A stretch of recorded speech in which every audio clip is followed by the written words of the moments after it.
Hello and welcome. A while ago, Rupert and I were looking on the phone for videos to remove his Evo 1 dashboard. Now the only one on there on YouTube is me, not doing the complete job. So with Rupert's help, here's an update on how to remove the complete dashboard.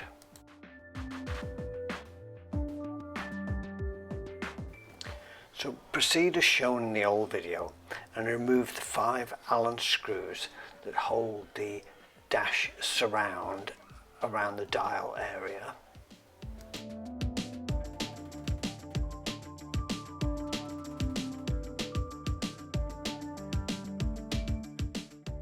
Next, ease out the 2 fresh air vents with a flat screwdriver. Just squeeze them out. There's a little knob on the side that engages it into the frame.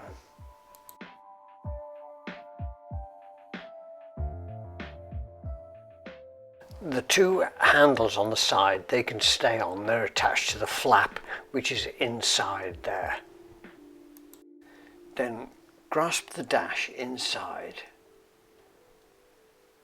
Just grab hold of it and then you can pull it out.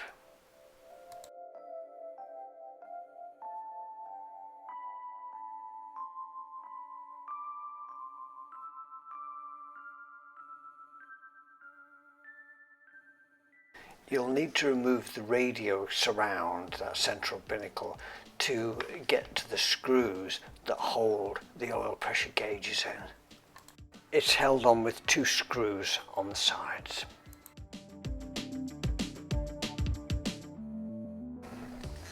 So that binnacle there is held on with 3 screws, 2 at the top. The plastic does break and 1 at the bottom.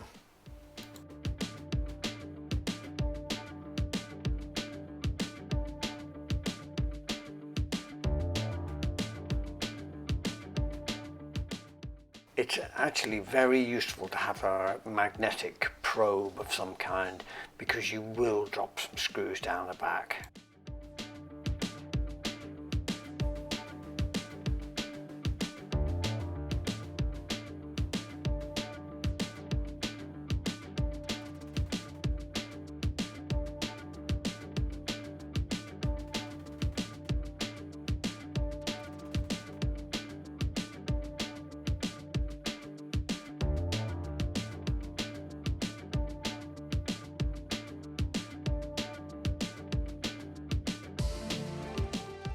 Now this console is just secured with the center lower bracket.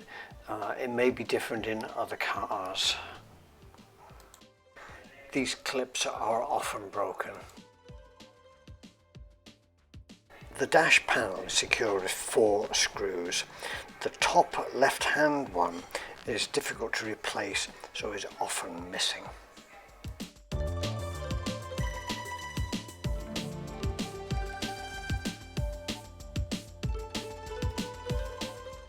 If your car has a speedo cable, you can split this at its joint halfway down and then you can pull the dials out.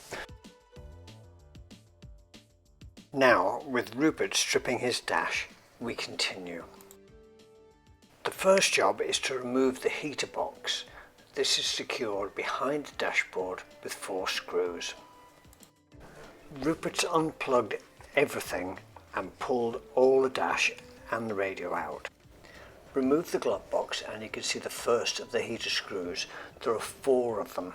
There's one over this side which is up underneath the trunking, and then 2 more further down about 200 millimeters, 20 centimeters below.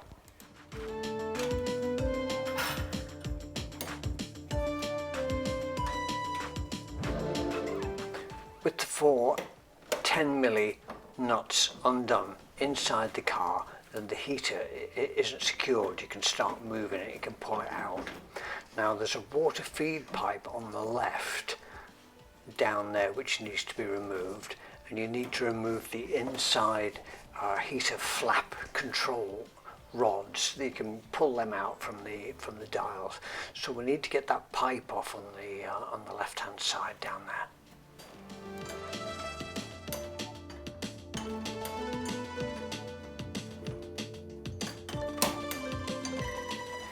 this car has an aftermarket air conditioning fitted, so the radiator header tank has been moved into that corner there, which makes everything a bit of a squeeze.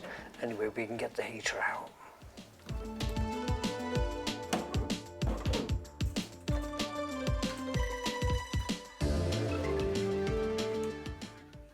I'll just connect this last wire and then we should be clear.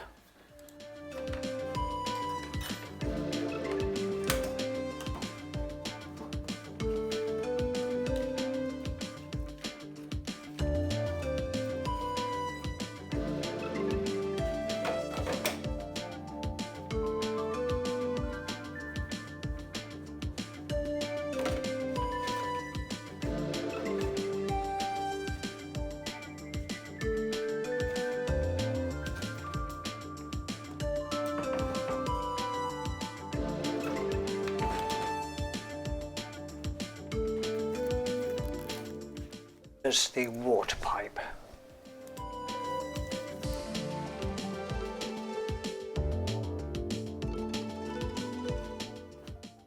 And those are the 4 fixing bolts. That one has fallen out, but it's right there. The dash itself is secured by a bolt to a bracket at each lower corner at each end, and then there are 2 bracing brackets underneath which are more towards the center console.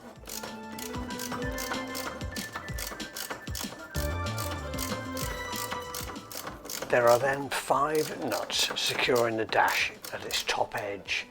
These are reached under the scuttle at the front. You'll have to be prepared to move a good few items to reach these 13mm nuts.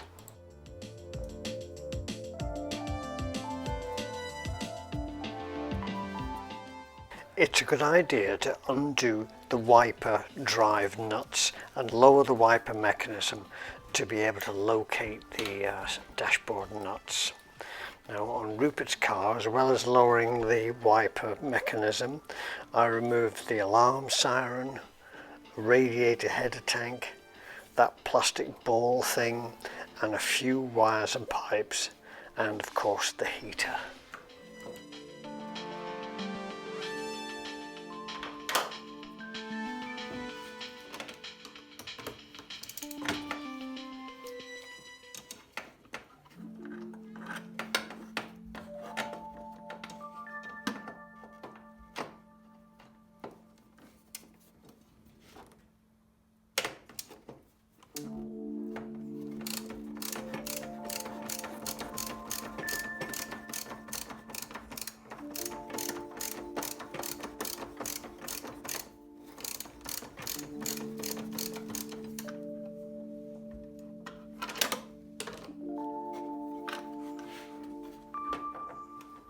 So there are 5 bolts along the top edge and 4 bolts inside, 9 bolts altogether holding the dash on. So there are still a few things around the dash to remove before the assembly can be completely taken out of the car, but you get the idea.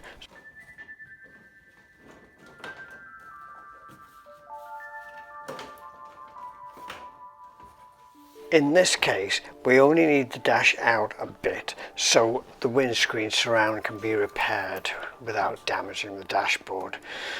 So there's more news on Rupert's car soon. Thank you for watching. Once again, good luck. Bye bye for now.